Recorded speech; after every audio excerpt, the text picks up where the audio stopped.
everybody. So the mech pilot met his secret rival / lover in a really, really beautiful way across the glorious sunset. But because they're not here, session's canceled. Welcome everyone to another. I don't really know what. This might be a rant episode. I don't really know, huh? What was that referencing? I'm so Gundam. Was that Evangelion or Gundam? No, it was Gundam reference. It was Gundam. Of course, Isaiah seems to really love to just make, his intro bit not even remotely closely related to anything he's about to bring up at all. There's probably a Gundam tabletop That's my somewhere. secret, Cap.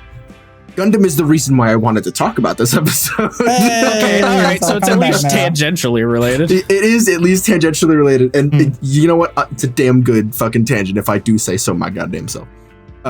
That being said, welcome everyone for an episode of the Sessions Canceled podcast. It is me, the boy, with the other two boys, lacking one boy who's what's another? I'm trying to.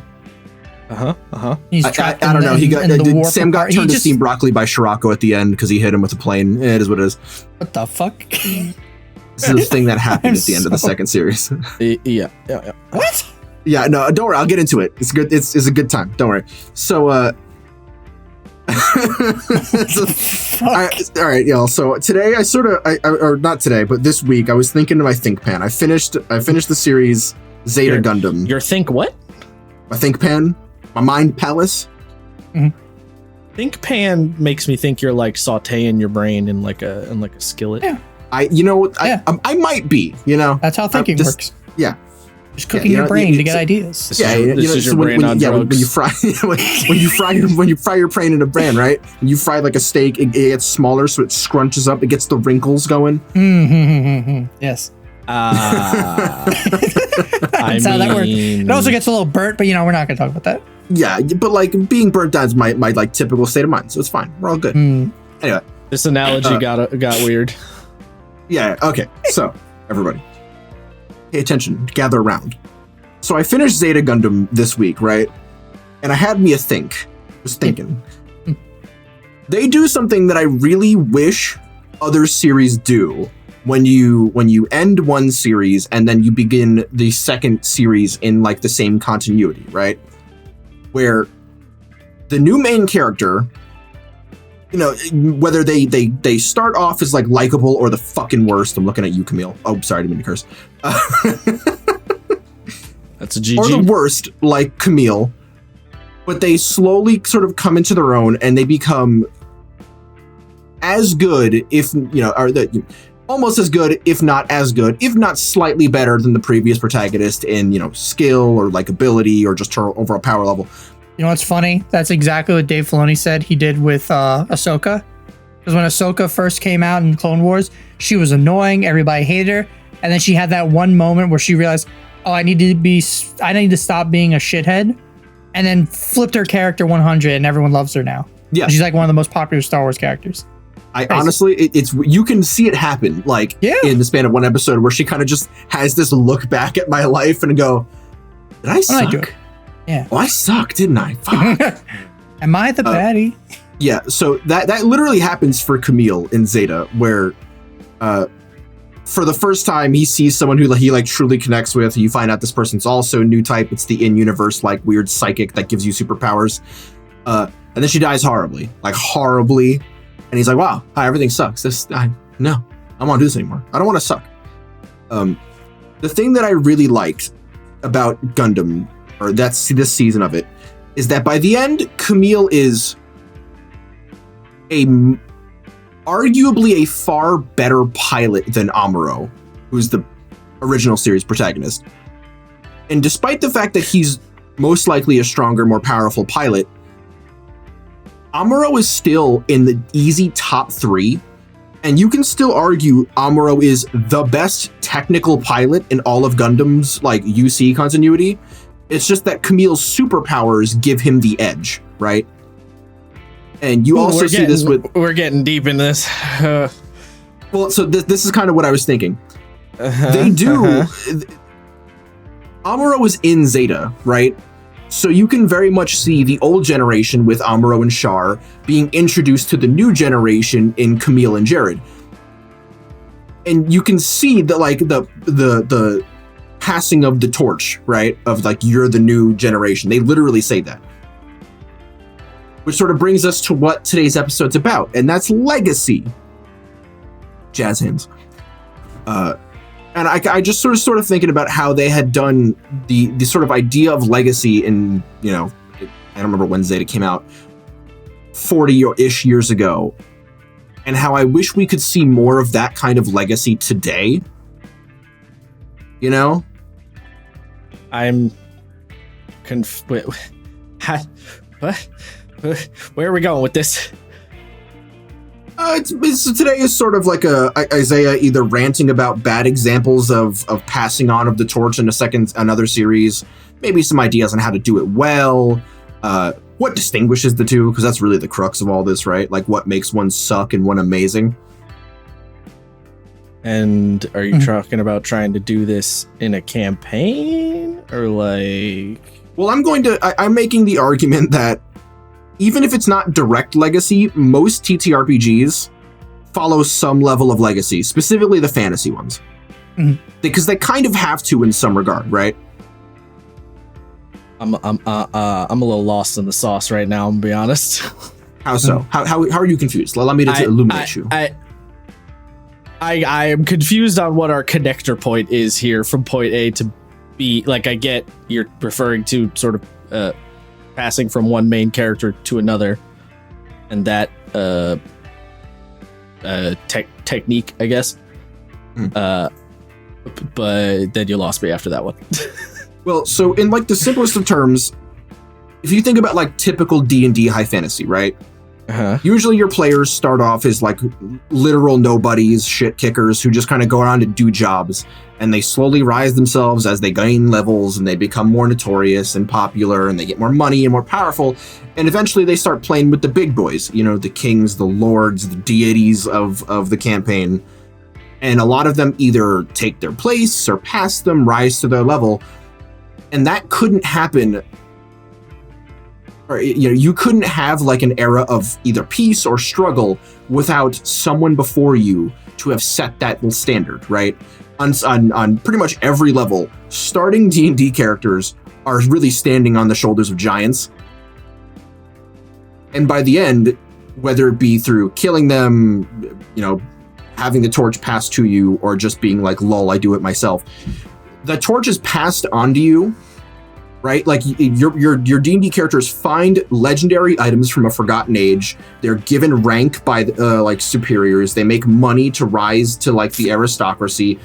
They just kill gods, kind of casually, casual, like socks and sandals casually. If it's a JRPG, yeah. Okay. I mean, I don't know if the word legacy is the phrase I would use here, but okay. What would you choose? What would you use instead? I don't like, because I thought about this. I gave this some thought. Couldn't think of it. I don't know. Like, I guess the longer-winded phrase being like building your character off of the events of another character, or characters off of the events of other characters. I mean, inheritance, legacy, that could be kind of I thought about inheritance, but I feel like inheritance comes with it sort of connotes a more like, you're given like, something, yeah. It has a more familial, right? Like you inherit something from your father, so I didn't want to use inheritance, which is legacy is like a more neutral passing of the torch. I guess, yeah, I don't know. Legacy, the idea of like having a legacy, to me, like using the Gundam example, the idea of like having a legacy to me would sort of makes me think that, using the Camille and Amuro example, that Camille in some fashion feels like he needs to live up to Amuro's legacy and prove that he is just as good, or that prove that prove that Amuro, like, by being the next Gundam pilot, he's like, oh, I have to make sure I'm as good as the previous Gundam pilot. Like, that's kind of what the word legacy means to me. But you're more talking about just the idea of like character B is built off of the premise or concepts or events of character A. Well, it's sort of both, right? Because in Gundam, Camille 100% does have to struggle with the fact that he is the new Gundam pilot. There's only ever one. Okay, originally there was only ever one Gundam, right?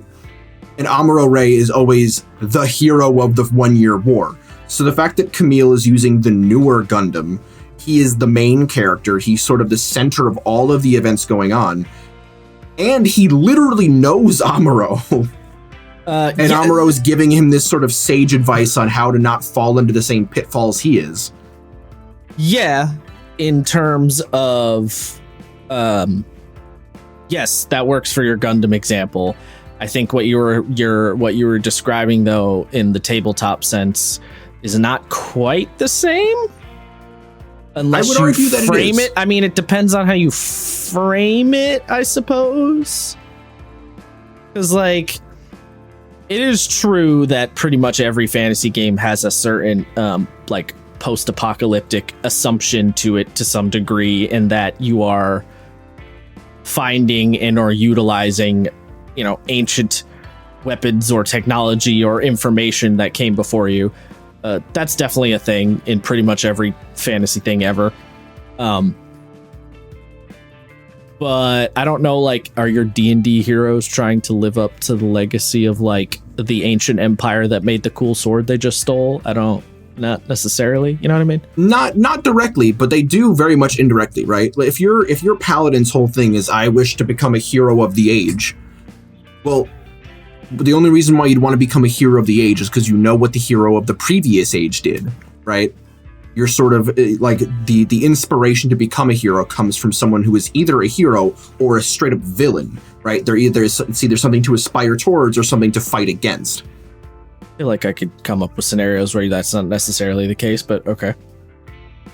Do you have any? Like, not off the top of my head, but I feel like there must be situations where, like, a character feels compelled to be a hero in like not in a bubble, but I'm sure they have like I want to strive to be awesome, and it's like entirely self-propelled kind of thing, you know? Like, I feel like there's got to be an example of that somewhere. It's not coming to me at the moment, but yeah, like the legacy thing is one facet of, like, that can be a character's backstory, and like, because you can have characters who are just like, yeah, I just want to get rich, like, or, you know, I want to get revenge. You know, the legacy thing could be a backstory, like the paladin idea. Yes, it could be. And what I'm arguing is that it doesn't even need to be an integral backstory trait. It's just sort of something that happens naturally through playing fantasy games, because of the fact that you are often being sponsored by royalty and you will eventually rise to a similar level in the typical high fantasy style, right? Mm-hmm. You'll kill the dragon and take all its money, and now you're fucking rich. Yeah. And sure, I'm sure there are exceptions to the rule, but that's sort of right. An exception sort of proves the rule. And I'm not saying that what I'm saying now is a rule, but for the sake of argument, it is. That's kind of what I'm arguing, you know? Mm. So yes, does that sort of explain things? Sort of, kind of. Okay. I guess. Now, dear listener, I'm sure you're wondering, Isaiah, you're talking a lot of shit about, like, how to do it right and how to do it wrong. You want some examples? Because I got some examples. I got, like, two big ones, really. And the first one, I think, arguably one of the best in cinema is Star Wars. Specifically from episode 3 to episode 6. Okay. Like that very specific time frame. Yeah, I mean, and like, yes, you could argue the prequels, but Anakin as a child and Padawan don't really matter so much. Like, they do because, you know, he's the chosen one, bring balance to the Force. But, like, it's really his actions in 3 that really mold Anakin as the character he's going to be, and it is Luke's actions in 6 that very specifically mold him into the character he was meant to be. You know what I mean? Yeah. And in this, right, because Luke is the original protagonist of Star Wars. Mm. But with the information of the prequels, Anakin's the real main character, right? Like, he's literally the chosen one. And Luke at no point undermines Anakin. That's the big thing that I think makes it work so well, right? Yes, Luke does beat Anakin in a direct duel. However, Anakin is mostly robotic, is cut off highly from the amount of force he could have because he's mostly robotic, and is hindered by his suit and doubt. Whereas Luke has none of those things in that moment, right? He's got a robotic hand, but that's not really limiting his ability to use the Force, and he is still the better Force user, while Anakin is canonically the better duelist. Yeah. So in a Amuro to Camille comparison, right? Amuro is the better pilot, Camille is the stronger fucking psychic, and like, I chose this very specifically because Gundam has a lot of inspiration from Star Wars. Like, the new types are just Force users. It works literally the same, or not literally, but practically the same way. Yeah. And just like how Luke does not undermine Anakin as a protagonist, Camille does not undermine Amuro. They sort of play off each other and complement each other, where Amuro is this successful hero who's got a lot of baggage from the things that he fucked up in when he was the main character, that he can sort of impart the sage wisdom to Camille, who will screw up, right? Because he's still a kid, in where Amuro was also a kid when he screwed up. But he learns much faster and is able to rise to the same level as Amuro far sooner. And yes, again, arguably surpasses him in some way, but not others. Amuro still has his very, very powerful strengths, just like Camille does.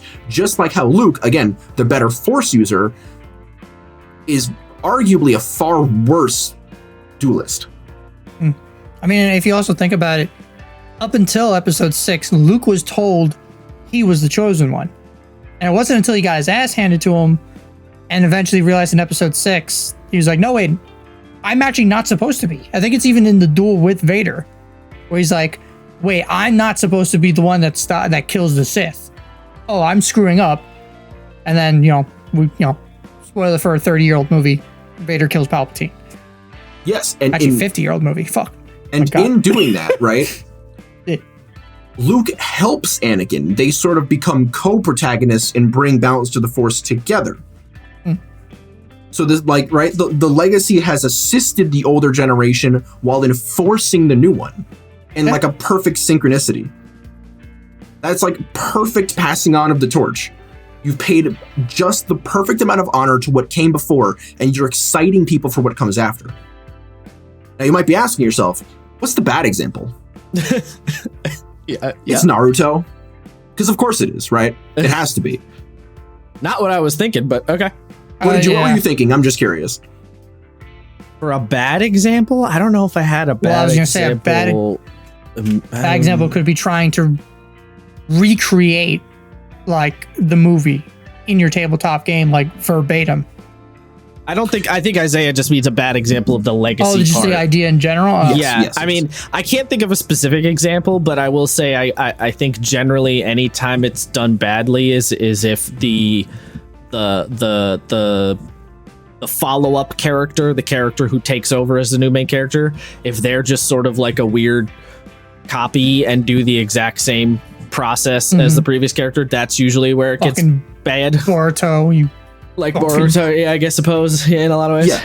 So let me get into this really quick. Sure. At the end of Naruto, right? Wait, before you get into this, though. Yeah. I have one thing. Josh, you want to tell our lovely listeners where they can follow us and stuff? Yes, you could leave a fabulous legacy if you hit the follow button right now. Nice. And then tell your grandma to hit the follow button and continue the legacy, and tell your cousin and tell your sister, and your sister's wife's ex-girlfriend and your girlfriend's brother's husband. Just keep going. Yeah, I agree. Anyway. Now, at the end of the original, look, I know most people, like most modern people. Right, quick tangent. I work with somebody who's 19, right? And we were going through some old files. Isaiah, we have a word for that. It's a Zoomer. I know, yes. We work with a Zoomer. One of our coworkers left on vacation, and we had to do a lot of the filing that she could not get to because our filing system is screwed up. And while I was going through the old files, I went, oh God, I found a VHS tape. And he went, a VH what? What the hell's a VHS tape? And I went, oh. oh, is that what this feels like? This is a bad feeling. You just look at your hand and the wrinkles begin to form, and you're like, "Oh god!" Yeah, and I literally had to do the thing like I'm like, all right, well, so a VHS tape is this thing. He's just dumb. Yeah, it's a double roll of film, and what that film does is you put it in a big box, and assuming that you didn't rewind it previously, you have to rewind it, which will bring it back to the original, and then you can play it through again. And he was like, oh, so it's like a big cassette tape, and I went, yes. Yeah. Yes, it was like a big cassette tape. Yes. Cassette, What bro. the fuck? Yeah, Bro, yeah, he knows what a cassette is, but doesn't know He knows what one the and not the fuck? other. What? And one day I should just bring in an 8-track and be like, look at this thing, his and mind. just watch his mind. Yeah, blow his mind. Yeah, Track. Just slap him with a vinyl. yeah. To be Well, fair, no, actually, no, I think 'cause 8-tracks vinyls are a little much for even our generation. They are. Yeah, but no, vinyls are back in style now, dude. This is Vinyls true. are. I have quite the Yeah. collection of vinyls. Thank you very much. I mean, now they're kind of like art Quite pieces. the collection he doesn't listen to. Yeah, I well, do that's what I'm listen to saying. them, just not a lot. Yeah. Like if you don't have a good record player, yeah. But also, again, a lot of people I know just collect them just for the art. They just hang them on their walls and shit. It hurts me so much.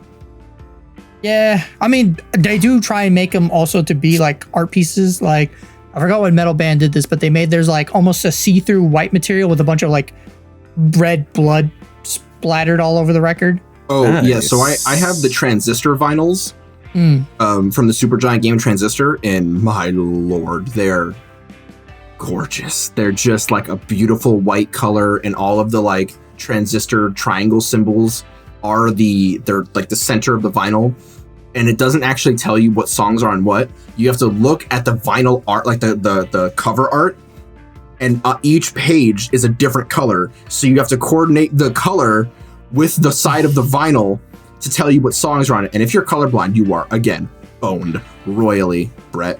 But anybody else, it's pretty great. Damn. Also, I just posted for you guys the I saw Spelljammer those. vinyl. The spell, like again, one of the few good things with the Spelljammer is the album they made and the record. The records look cool. The songs are great. Yeah. The 3-book bundle. I want to real bad. Yes, back to the bad example. So literally no one, because really who gives a fuck? Naruto, I really don't, but I know a lot about it for stupid reasons. At the end of the series, the main characters, right, Naruto and Sasuke, become basically gods, right? Like they As literally well as get gay lovers. yes, they get literal divine level power from the Naruto equivalent of God himself, right? Well, aren't they literally gods? They're reincarnations of God's children. Close enough. Yeah. So they get a crazy power boost. They're doing like small planetary level attacks on the bad guy and each other. And then they have kids, right? Not together. That'd be very interesting. But they do have children. And you have to ask yourself, well, God has like ascended to heaven. He can't give them divine handouts. So how could they get even remotely as strong as their parents, right? Aren't the stakes just going to be permanently lower and therefore kind of suck? And the answer is no. Let me tell you why. Because the genius idea, and the thing that I see a lot nowadays, wow, in legacy style stories, is that they will just nerf the performer protagonists into the ground, often assassinating their character at the same time, so that the new character can become, can just sort of rise from the ashes of the old one as like the better character, right? The more powerful now and better diamond in the rough when the previous character was literally that. Yeah, that's kind of the whole thing with Naruto. Didn't they take Naruto's fox away from him? Didn't like the yes. Fuck you. Spoilers. I don't care. I'm tired of saying spoilers all these episodes. They took the tail beast. They took I forgot his name. Kurama. Yeah. So they took him Kurama's away. dead. Yeah, and then Sasuke, he can't use the Rinnegan anymore. He's got stabbed in the face by Boruto, who is possessed by an alien. LOL. Wait, they put Oh yeah. So if you didn't know, Matt, Chakra actually, Ninja Jesus is actually the child of an alien, but like a lesser alien, because they do that really annoying trope where it's the ultimate bad guy from the previous. Nah, they're just a tiny bitch. The real bad guys are on their way. I hate this shit. Anyway. The fuck? Yeah. So So the new bad guys show up in Boruto, and they're even cooler than the parents, right? They're even cooler than Naruto and Sasuke. They're kicking their ass up, down, and center, despite the fact that, again, reality bending level abilities, but does fine. So to beat that guy, Naruto fuses with the Fox Spirit, like almost permanently, and they clash their energy together, and it destroys chakra, which you can't do, by the way. Like, theoretically, you can't destroy chakra, but you can. Which, you know, like energy, once it's theoretically, if energy destroyed, it doesn't come back, right? Because you can't make energy. So now Naruto has lost Kurama. He's lost 50% of his own innate energy. So now he's down 3/4 of the amount of energy he had in the last episode of the original series. He's practically speaking useless because he can't fight the aliens anymore because those are the real bad guys now. That and the cyborgs, don't worry about it. Which means the new main character, his son, has to take his place, right? He has to take the torch from his dad's corpse and march his ass along. This is awful. Don't do this. This is the worst. This is arguably one of the worst examples of passing of a torch that you can do in fiction or media, because it disrespects everything that the former protagonist fought for. Right? The height, all the training, all the heights they strove to achieve, you've made, basically speaking, irrelevant under the guise of like tragedy, which it isn't. It's just annoying. Right? You come into a state of denial, not because you're like, no, that can't be true. Because you're like, no, that can't be true because that's stupid. Right? Some would also argue episode 9, Last Jedi. There's a huge when that movie came out, it sent ripples between the Star Wars fandom of like, look what they did to Luke and all this stuff. So, it's like, you know, you did disrespecting the character. The more I watch these things happen, the more I'm like, can't my hero just retire, have his happily ever after, have his ending, have his cake, and go the fuck away? Do we have to also disrespect the shit out of them? Do we also have to piss on their graves?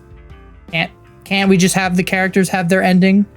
Fuck off, please. You can. You know what did it? Gundam did it. It's insane. Throughout Zeta, the whole thing that's going on, right, is that there's two sides. There's Earth and then there's space. The Earthnoids and the Spacenoids. I know they're terrible names. And you might be asking, well, if Amuro was such a cool badass, how come he's not saving the day? Because he's trying to save the day on Earth. And he very specifically leaves space to Camille. They are at no point not on equal footing across the story. It's just that Amuro is busy dealing with an equal level threat. He's not saying, I can't do it, you're the only one. It's, I'm busy. Do this, please. You're just as cool as I am. I know you are. I've seen you kick ass. I can't be two places at once, dog. You know? At no point in Gundam Zeta do you think Amuro is useless, save for like the first 9 episodes where he's literally on house arrest and can't be a cool pilot, right? The second he's out of his house, he's kicking ass just like he used to. And then that answers the question, oh, if Amuro was so cool, how come he's not doing it? He is, just in a different place. And I feel like this is a big thing that needs to be brought back, right? You get a lot of talk in RPGs nowadays, or not even nowadays, but pretty much forever, right? Oh, if the king is such a badass, how come he's not solving the problems? How come he's sitting on his ass all day, just being an asshole to the player characters? Yes. That's a good question. Because if he's a badass, right, he should be doing something. If he's like out fighting a war, and the queen, who's a big bitch, just is like, no, well, you're pathetic and I'll throw you in the dungeon. Well, yeah, of course she can do that, you want to flip the script? Do you want to pull the shield hero and make the queen the big badass? Go for it. If the cool, powerful character's not there, then yeah, their crappy spouse can do the bad thing. And that way you're showing that the old king or queen is a badass. They just can't be everywhere at once, which is why the main characters do what they do, right? They have to rise up to sort of not take the place, but join the ranks of the real badasses and solve the problems of the world. That is what makes good legacy. Well, my answer's pretty easy, and just don't make the king a big cool badass, because that's being a cool badass doesn't actually make you king in history. It's just having, right parents or money. Yeah, but that's... I mean, you can also look at like Game of Thrones as a good example of like, look at Robert. crazy warrior, great general, led his troops into multiple victories, killed the unkillable, what was his, Rhaegar Targaryen? Yeah. Once he got the Iron Throne, terrible king. He was basically just a puppet. He had no idea. He hated being king. He hated ruling. He just liked the power and the women that came with it and the food. You could, otherwise, his council, I don't know what they're called. They basically ran the fucking country for him. He was just off getting drunk and fucking like hunting boars and shit all the time. Mm-hmm. You could also hypothetically, have the previous character, the king in this scenario, be like brutally maimed in some fashion from their badass adventures. That too. That's a really like. Just be like, well, you see, I can't adventure anymore. Both my legs are broken. Yeah. So like, yes, I used that or specific example because that too. I use that specific example because that's what you just tend to see the most. You know. Yeah. You could do the All Might thing and just be like, I've been inflicted with a terrible curse. Also a fantastic example. That's the debilitating my legs are broken situation. Yeah. Although also doesn't All Might often like come back every once in a while in My Hero? Yeah. Well, that's the thing. You can have the king show up every once in a while if you want to do that, but every time he does, he gets more and more, debilitated until like eventually he's just like, I can't do this anymore. He's like, I literally have to like, I can't come out and fight. I can't save the day. I can't, it's up to you guys. He's like, I can't help anymore. And you can have that be like the one time he shows up to help the players and then just have it be like, I'm wrecked now. I give him no longer super cancer. Yeah. Well, not that. Oh, the good old super cancer. Yeah. That's a great plot point. Yeah. It's funny. So, speaking of excuse me. Speaking of Game of Thrones, I actually think Game of Thrones is a fantastic use of legacy as an idea, right? Game of Thrones is just a big old nepotism party, literally standing on the shoulders of giants, be it either giant dragons or giant dragons, or just that one guy who is just super badass, right?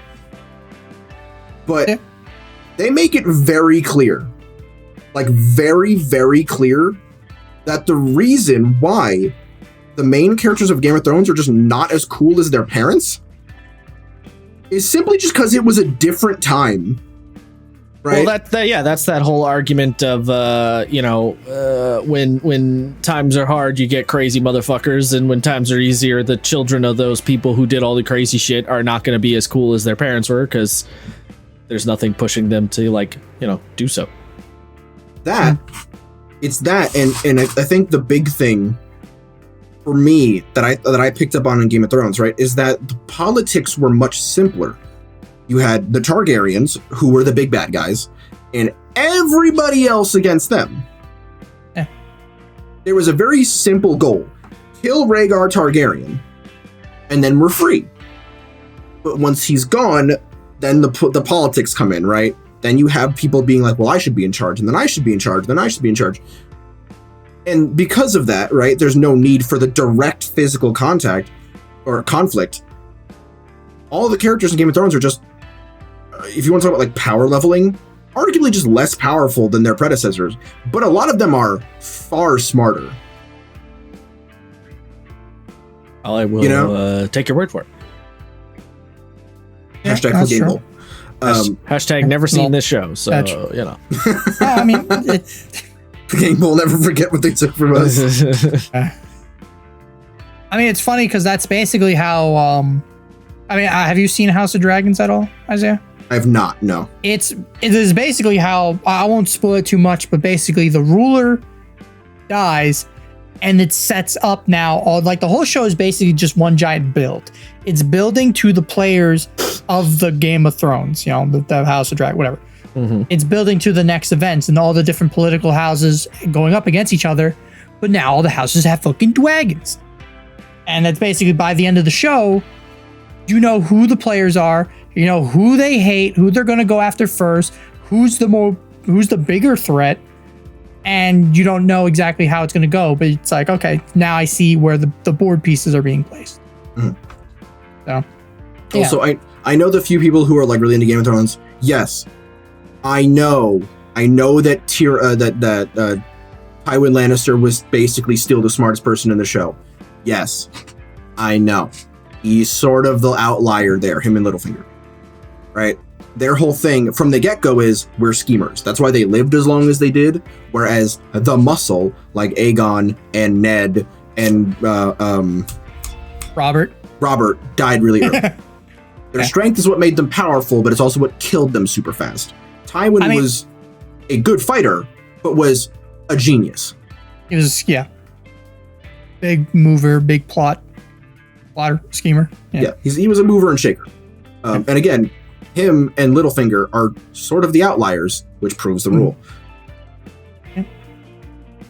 Yes. All right, wait. Just because I feel bad, Josh has been really quiet. So Isaiah, how would you use this for like a tabletop perspective? Because like the one thing I keep thinking of is like, I assume he was getting somewhere with this. Yeah, I assume that. I know. That's fine. Keep going. I don't know. Yeah. Because I assumed it was going to be something I've like. had nothing to add. Yeah. Well, that's why I feel bad. I want you to add something like, because the way like, most people when it comes to tabletop, it's like you have the legacy characters, like the famous NPCs, like you have Dritz Stewart or Tasha Mordenkainen. Dwarden. Or you can do your own characters like a lot of people do, like I did. Like a lot of the NPCs from my first, or a lot of characters from my first campaign I was in became NPCs in the 3-year game. And then some of those characters now I'm throwing in my Strixhaven game because I think it's funny. Yeah. So, one of the myriad reasons why I had thought about this is because I did this. Well, I didn't do it, but I was part of it, right? Yeah. My second ever game, that's the game that Ant ran, was the Fire Emblem game. And in that, our characters, like typical Fire Emblem protagonists, are lords or princes or princesses, whatever you want to call it. They're royalty or / nobility. And by going through the campaign and overthrowing the evil like king or ruler or demon or dragon, you ascend to your own highest level of royalty, king, lord, whatever it is. And then you have children. And that's literally what happened with us, right? Our characters started off as like little lordlings. By the end, were promoted to their full ranks. Like typical Fire Emblem, just a whole lot of romance going on in between. And then the characters' kids popped out at the end. And a lot of them were either amalgamations of the parents or nothing like them. My character, Ilias, the second, insofar as he was the second time I'd used Ilias, was nothing like his dad, Cyrus, right? Cyrus was a big old meathead, but a tactical genius in terms of warfare, who was strong and like tall and used a big ass greatsword and only fought things in melee combat, whereas Ilias was, less tall, skinny, nerdy, couldn't really talk to people very well, was pretty, was more inclined to be like, well, I'm not a good tactical leader, but I'm a good engineer. The thing that Cyrus was not, which was book smart. He was more of like, a little more worldly levels of wise than smart. And at no point did Ant be like, oh, Ilias is just better than Cyrus. It was Ilias being like, okay, well, I'm going to use the things that my dad gave me, the prestige, the privilege, the money, to carve my own path, right?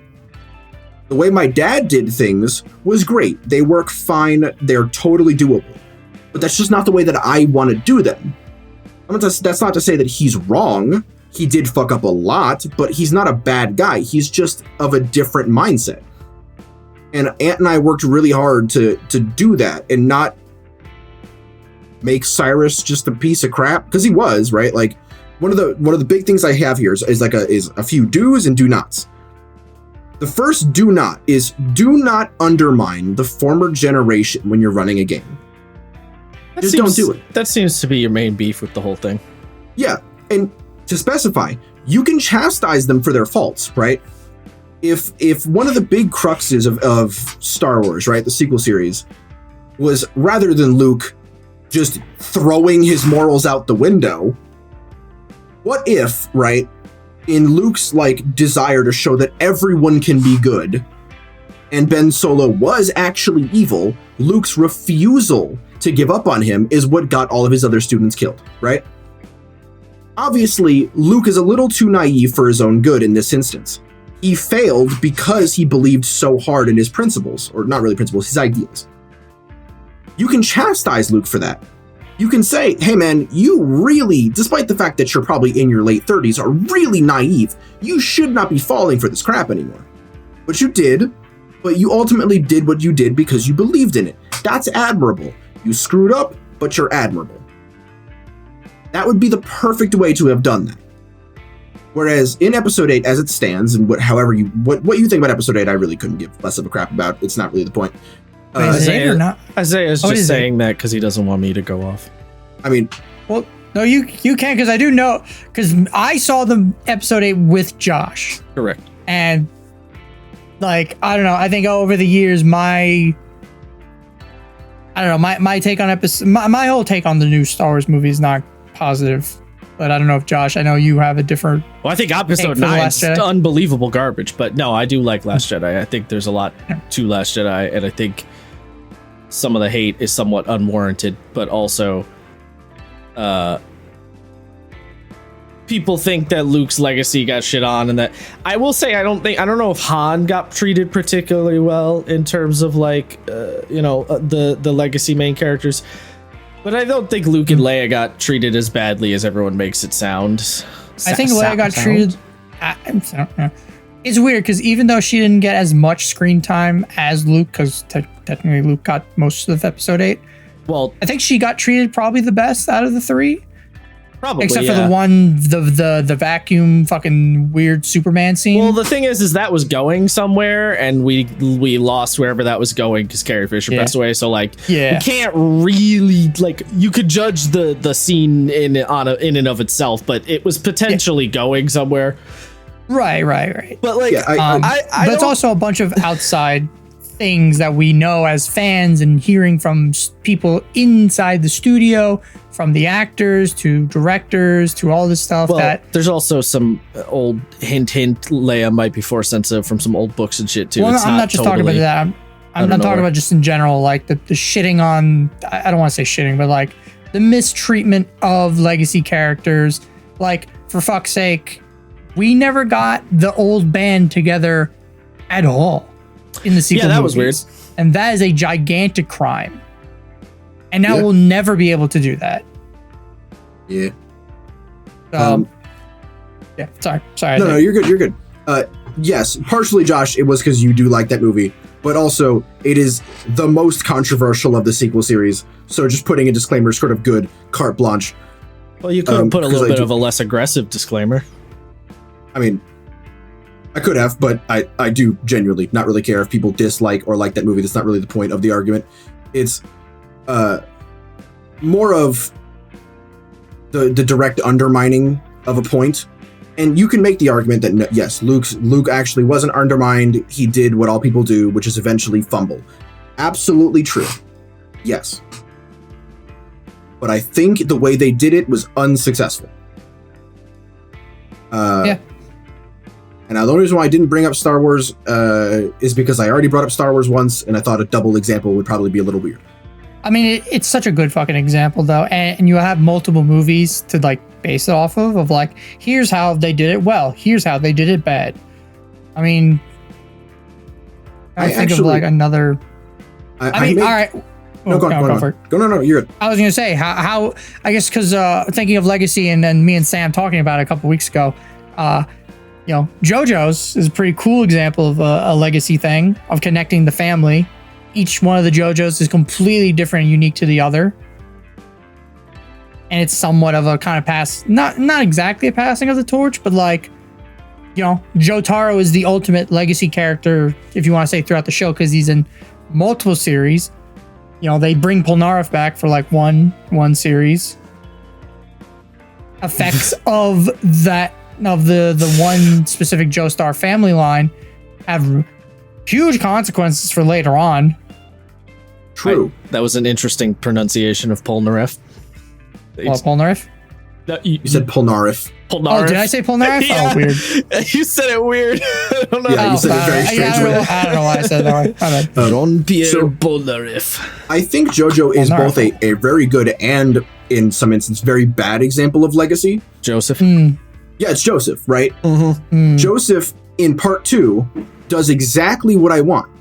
He does, like, At no point do they make any bones about the fact that Joseph is not as good a master of Hamon as Jonathan was. Mostly because he didn't practice. Because he didn't practice, yeah. Even though Jonathan only practiced for a week. It's fine. Yeah, but don't worry about it. Joseph practiced for like a couple days. Maybe, I don't know. A day. Like over, a few months. Was it months? I thought they threw him in. No. Before the series, Matt. Before the series. Oh, before the series. Oh, yeah. Oh. No, the training with Caesar is like a couple of days. Right. I thought that. Yeah. No, it's a month. Because remember, when he gets his wrist slashed by Wamu, he's like, "Give me a month, and I'll kick your ass." Oh. Maybe. Oh I don't shit! think Yeah. Wait a minute. Well, maybe it was. I don't know. Yeah, I don't totally remember. But anyway, Joseph. Yes, Joseph is nowhere near as like physically like musculature. Sure, he is, but like in terms of his actual powers, he's nowhere near as capable as Jonathan. But what he has that Jonathan lacks is big brain, wisdom, and cunning. You know, I don't know. Wisdom's a strong word. I don't know if I use the word wisdom. He's maybe got some sly, slick maneuvers. I don't know if I called Joseph wise. He's. I'll give you cunning. I don't know about wise. Well, wisdom in more of like he sort of understands people. He's intuitive.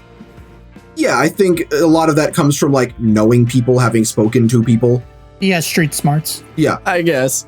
I think which wisdom would be the street smart, whereas I guess wisdom just sounds like a little too dignified of a word for Joseph. It's true, it does. It absolutely does. I will give you that. But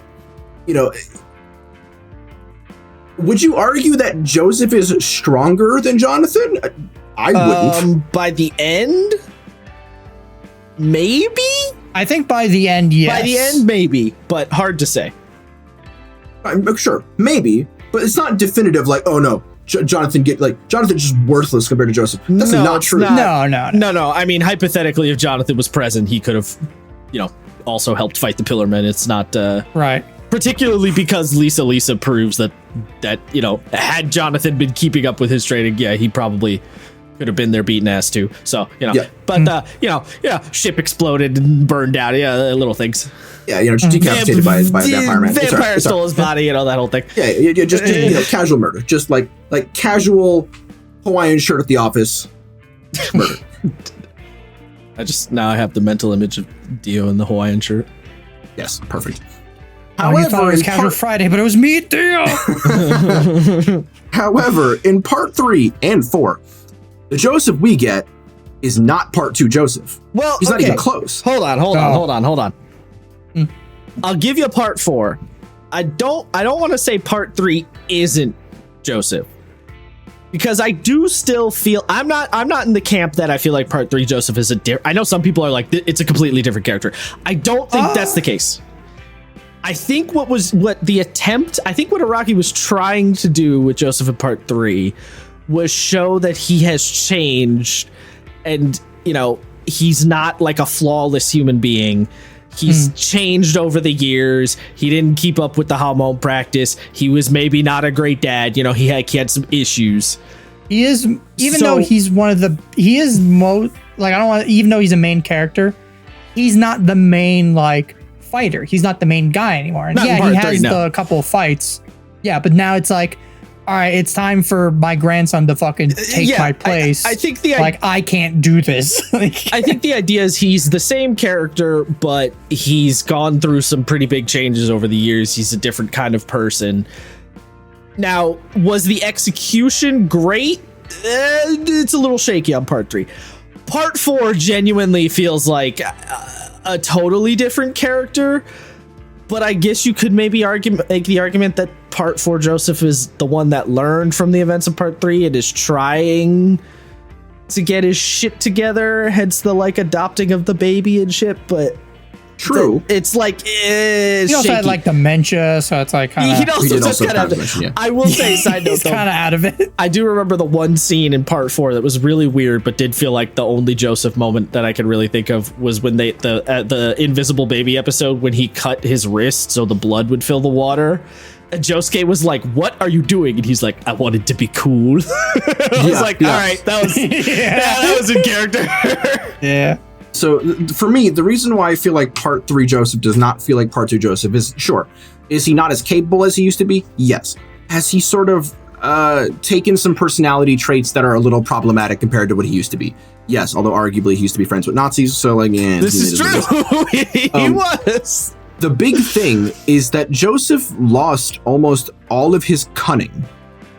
Yeah. Like, almost all of it. So, he pulls off 2 like Joseph level schemes in the entire series. He does a one couple, of them yeah. blows up in his face in a way that like you can't help but feel that young Joseph would have just not done.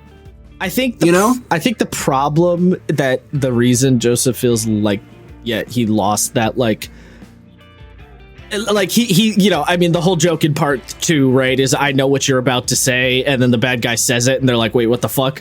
And the reason that was that was to reinforce his cunning thing, which, man, I wish Giorno did that at some point. But anyway, I know the fact that old Joseph did it once, yes.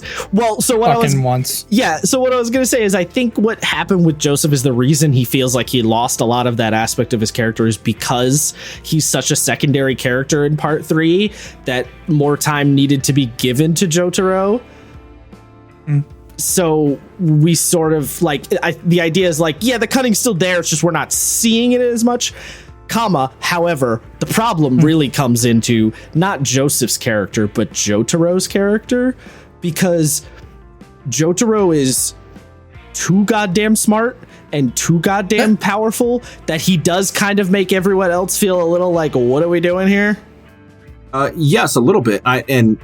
What a big part of it is, right, is that young Joseph is very charismatic, right? Yeah, yes. He sort of just steals whatever room he walks into with either his like cunning or his like perceived stupidity, because he's really mostly for a show, right? He's getting people to undermine him so they underestimate him, he's trying to get people to think that they can undermine him by underestimating him, and then he shows them up. If you had that Joseph compared to the stoic, says little but does much Jotaro, I think he would have just been outshined. And while I don't dislike Jotaro as much as, Josh does, I will 100% say if old Joseph acted like young Joseph, well, I really wouldn't give a shit about Jotaro, would I? Because I'd be like, oh, well, Joseph's still here. What the fuck? He's great. Perfect. Yeah, like Star Platinum's really cool and it screams real loud and like that's awesome. But like shotgun fingers. Yeah, shotgun fingers, exactly. But I think I want to see Joseph hairbrain his way out of every situation. I feel like what really would have helped is if the dynamic with the two, because they're the two Joestars, I feel like what would have helped a lot is if the dynamic between the two of them was that Joseph is the one who's like smart and cunning, and Jotaro is the one who's really, really strong and is like a weapon to be pointed. And if Joseph had come up with the plans and directed Jotaro, and then Jotaro just beat the living fuck out of everybody, I feel like that would have worked a lot better. But as it stands, the way part 3 goes is Jotaro has the good plan and also is the strongest. Yeah, it could have been something he's learning from Joseph. Yeah, he could have been picking it up over time. When it comes to the deal fight, then it's like, oh, I have to plan now. Right, no. And then you take Joseph out in the deal fight, and then Jotaro has to do it on his own. Yeah. Yes, exactly. So like, think about how amazing this is, right? Let's assume that the Stardust Crusaders are like a typical 5-man band, right? I mean, they pretty much are. Kind of, yeah. But like, they sort of share a lot of the roles, right? Because like, Polnareff is the Lancer, but he's like not really, because Jotaro is the Lancer, but he's also the leader, but he's also the heavy, but Avdol's also the heavy because he's got the most firepower. I would argue Avdol's the heart. Yeah, but but Kakyoin is also the heart because he has like the truest moral center. I thought he was the smart guy. Yeah, but he's also the smart guy. But Joseph is also the smart guy. But he's also the leader. But Jotaro is also the leader. You see what I'm saying? Like they sort of just they're like a weird web of their roles. And I can't help but feel like maybe it was because Araki didn't exactly know where he wanted them to be by the end, so he sort of had them slot multiple slots just in case. That's possible. But imagine it, right? Go on. I was gonna say, I think one other thing that, kind of didn't help Joseph was the controls changed. He went from being like, yeah, Haman, I got this shit, I'm the master. Control all of a sudden the stands, and he's just like, what can I do? I have to break $1,000 camera to take a picture of something. And I got purple vines. Also, at some point, I realized I can use it like Thorn Whip. Don't ask me how I figured that one out. Mm-hmm. Yep. I can swing like Spider-Man. Yeah. He do Spider-Man. Yeah. Spider-Joseph. Yep. Like, imagine how good I feel like it would have been if Polnareff is the Lancer, Joseph is the leader / like the face, Kakyoin is the heart, Avdol is the like planner, Kakyoin is the planner, Avdol is the heart, Jotaro is the heavy, right? They slot, theoretically, they slot perfectly, and then Iggy is sort of the wild card, who's also like he's also kind of the Lancer to Polnareff, you know? Like, he's the Lancer's Lancer, you know? And I will say, yeah, part 3, the Joseph situation, what a mess. But part 4, Josuke, I feel like, is a better pass the legacy on style character. It is. It absolutely is. Because Josuke is clever. He's a dumbass. He's strong as hell. Like, he's sort of inherited what made the previous Joestars good. Like, he's got Jonathan's moral center at the end of the day. He's got Joseph's cunning and Jotaro's strength. Something that's a little weird though about Josuke is that his legacy is from Jotaro, which is kind of funny because Joseph is his dad, but Yeah.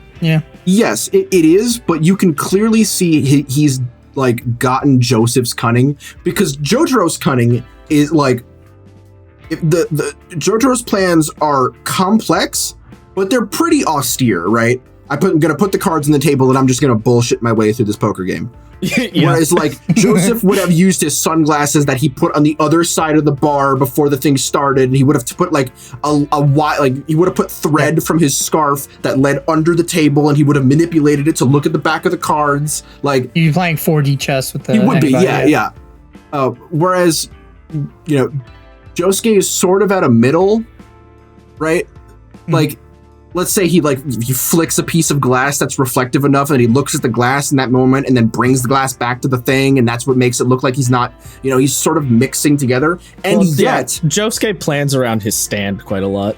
Yes, and yet Josuke does not undermine any of the previous characters. Right? He's not as strong as Jotaro. He's not as smart as Joseph. He is not as good a person as Jonathan is. No, he's a great hybrid. His jack of all trades, master of none. His thing is being kind of a goon. Yeah, honestly, that's kind of his thing. Yeah, him and Du Bois. That's kind of his shit in a lot of ways. I think an interesting thing, if we're still on the JoJo route, is that as controversial as he is, I also think Giorno is a good example of legacy. And I know this is crazy to say. Yeah, right? I don't know if I'm on board on that one. Because in terms of sheer, like, who punchy stronger, he's not the strongest. Even Gur is not that strength. He's got A-rank strength, but he's not shattering diamonds, right? No, yeah, Giorno, he's not physically strong.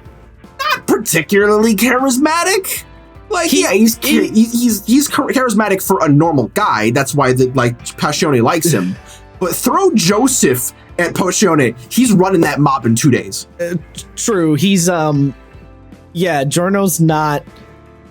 He's not mobster leader level charismatic. He's just like kind of a cool dude. Yeah. He's just like that homie who can get you whatever you want if you ask him and toss him a sick 20. Like, yeah, Bucciarati is way more charismatic than he is. He is. Yeah, he is. Yeah. A lot of people argue that Bucciarati is the main character of Part 5, and I am not inclined to disagree on some level. He kind of is. Yes, is Giorno way too smart for his own good? Yes. Yes, but he is not a great person. He's got a moral center. Not a very good person. He is way too smart for his own good, but lacks all of Joseph's charm. He is not as strong as Jotaro, and he's not really a goon, like a fun to be around goon as Josuke is. No, definitely He's not. none of those things, but he fills out his own pocket, right?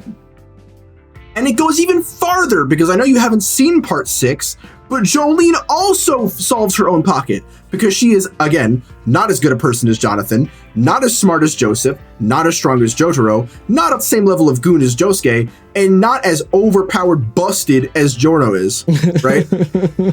But what she is practical in a way that, like, no one else is. Like her Stan's ability is so practically useful, and she's constantly actively thinking about new ways to use it. She figures out she can use it as like a sounding, like as a noise amplifier. She uses that to her advantage later on, because she's like, oh, I learned that thing I did previously. What if I do this? Right? Her like battle creativity is bar none. And then you lose all of that with Johnny. He's just the worst, and yes, I am biased. I don't care. I've made the statement, and I'm sticking to it. And I know nothing about Gap because I just didn't read JoJo Line. So, like, but Johnny shoots his nails. Oh, it's so gross. So Spin to gross. I win. hate it so much. So gross. Yeah, I hate it, honestly. Shooting the nails is so nasty. Finger, but if it was just like, I don't know, like, because there has been so many characters in anime and manga where like they shoot lasers and shit from their fingertips. Yeah, why I love the one guy from Hunter x Hunter who like his fingers just come off and it's just fucking cannon guns, the Frankenstein guy. Yeah, why did it guy. have to be his fingernails? Why couldn't it just be like I don't laser know. beams or like Dio's condensed water It's thing? like his fingernails, they come off of his skin, then they spin around real fast, and then he shoots it. And it's just like, Yeah. bruh. I will Also, you can only use one hand to shoot him, I think, right? No, he can use both. Did he? I don't Yeah. remember him ever using both hands. I remember there was like one, maybe it was an early chapter, So gross. where he's just like, oh no, I'm running out of nails. And he's like looking at his one bloodied fucking hand. Well, so he doesn't like dual wield, if that's what you're saying, but at one point he does fire with his opposite hand. Yeah. It's also like that girl from Chainsaw Man, the one who like, her fingernails like fucking disappear when she summons that snake. Oh, yeah. When she Yeah. summons the snake. God, the fuck snake that devil. girl. Oh That my was God, also that was gross. terrifying. Yeah, that was At least horrifying. it didn't look painful. I guess. They just I sort of don't know, turn to dust, and you're like, so you go, that probably doesn't feel amazing, right? I don't know. It was bleeding as fuck. Like every Yeah, time it was she did it. bleeding, but it's not like it wasn't ripped away from the nail bed. It just sort of stopped being there, you know? I also, real quick, going back to Jolene, she is also the heart of her series. Like, Yeah. everyone yeah. flocks to Jolene because they care about her, because she cares about them. And she's a heart in the way that most female characters are not the heart. She's not like, oh, please guys don't fight. She's like, no, we're getting out of here. We're fucking up everybody we need to do it. And we are all going to do it together. I don't care what it costs. We getting out because we're boys. You know what I mean? Like, She's the leader and the heart. yeah. She fits her own niche. Mm-hmm. Honestly, yeah, that's what legacy is. At the end of the day, legacy is niche protection. Using my own vocab against me. I am, absolutely. And hell, actually, I've got a perfect example that's even older than Gundam. Aragorn from Lord of the Rings is the last of the Dunedain. His whole thing is that he is the king of Gondor, and he has to live up to what his ancestors did and bring back peace. And he does. He's not the greatest king of Gondor. He's not even the greatest warrior of the Middle Age. He just did the job and rose the ranks. You know, he just did it with help. I don't know why, Aragorn is but Chad. when you said that, you just reminded me of that therapy meme I found a while ago, where it's like, you know, the guy talks to his therapist. Is like, I just don't want to ask people for help. Therapist, you know who does ask for help? Turns the fucking poster, Lord of the Rings. Aragorn's there and Thor. Are you saying he is weak because he asked for help from his friends? God damn. Hell yeah. So good. Oh Also, my okay, God. you know what? This one's for Josh. Another great legacy character is Tanjiro. Arguably one of the Is best. he? All right, Yes. hold on. You about to roll in some spoilers here? No. Because, right, he learns Like, he learns water breathing, but he's not the best at it. But he also knows the Hinokami Kagura, which he's also not the best at. But he's able to fuse them to meet everyone else at their skin level. Skin level? Yeah, sure. Skin level. He gets their melanin. He just gets a nice tan. That skin, boy. He's the, But melanin, he's he's the able to melanin stealer. He is arguably, by the end of Swordsmith Village, Hashira level, right? But he's only Hashira level because he's taking all of the skills that he has learned from all of the Hashira he's met and his dad to equal them in his own way. Like, at no point would I say he's a better swordsman than Tengen or Giyu. Hell, even fucking Mist Kid, who I can't stand, right? Like, obviously he is a better swordsman. That's his whole deal. But he's almost as good, if not just as good as them. And he did it his own way. And he did it in a way that's so integral to what they need at the time that he's irreplaceable. But he can't do it without them, right? He's not 1v1ing Muzan and all of Muzan's boys. He needs the Hashira and his friends to do it. Sure, yeah. But he used all the information they taught him to speed run what it took them all years to do, except the Mist Kid who did it in a few days. No, he didn't do it in a few days. Well, like, yes, it's a hyperbole. He's 14. He's 19? Sancho's 19? Sandro might be like 17, I want to say. But either way.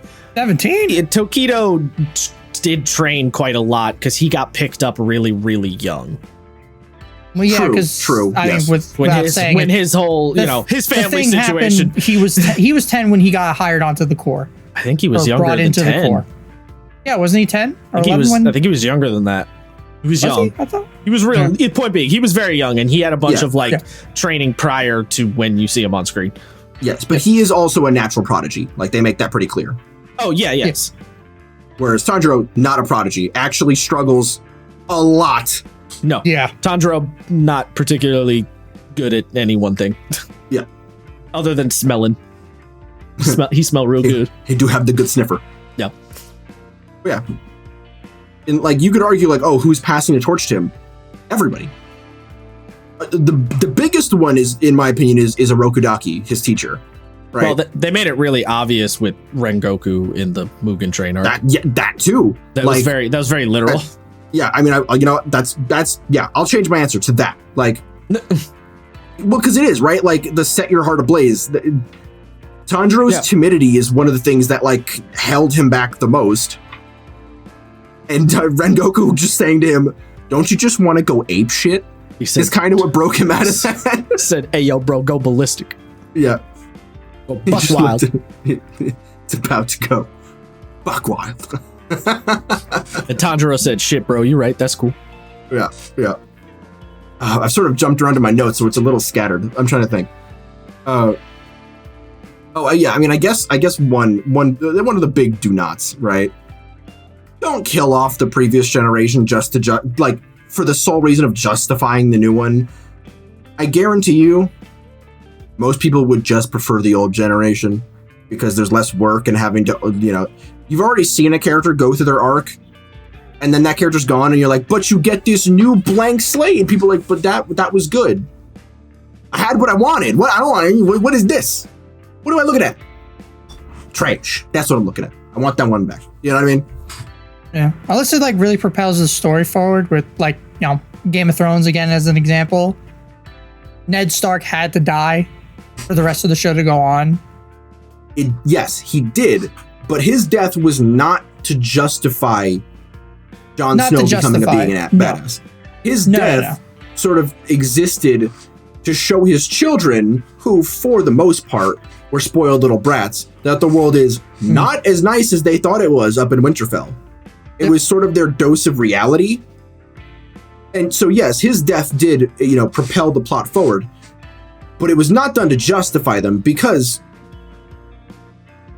technically the generation we have is the generation. In the continuity of Game of Thrones, Ned Stark, yes, he is the older generation, but we don't really know Ned like that. Like, we've known he's the main character for the first season, but we know very little about him. And a lot of what we do know is just made up, as we find out later. Right? Like his fight against Sordane, he didn't win. He actually wasn't the best swordsman in Westeros. It's just because Jaime cheated, you know? It's just because Jaime cheated. He did. He stabbed him in the back of the neck. Yep. He just gave him a little stick, you know, like prison, little pop. Mm-hmm. Walked him and said street rules. He shanked him. Come on. He did. He literally did. Like, I'm still mad they never gave him a sword arm. Fuck. Stupids. Oh God, I hated that Jaime's whole thing was I just can't learn with my left hand. It's like that's not how talent works. Well, he eventually does. Is that a wanking joke? And that's the thing. Is that a wanking joke? No, he lost his right hand, so he's like I just can't fight it. Like I can't fight as good with my left hand. And like he learns how to fight again for sure. But he's not he's not the Jaime Lannister, well, that's the thing. Master duelist. That's the cool thing, though, because when it comes afterwards, when he goes back and joins Cersei and stuff, like the battle for Blackwater, when he takes over, he has to use cunning and tactics and actually like political stuff to talk to the guys to surrender. Because normally, if it was old Jaime, he would just bulldoze the shit out of him. He's like, yeah, kill everybody. Fuck it. I don't care. But now, because he knows he's not at the level he used to be swordsman wise, so he's like, all right, I gotta use my fucking noggin for once. I gotta start planning shit and actually be tactical. I can't just fucking go in guns blazing like I used to. Which is a kind of like cool like character thing with him. I'll give you that. He actually, you know, started thinking. Yeah, I think it's good. Yeah. Still should have got a sword arm.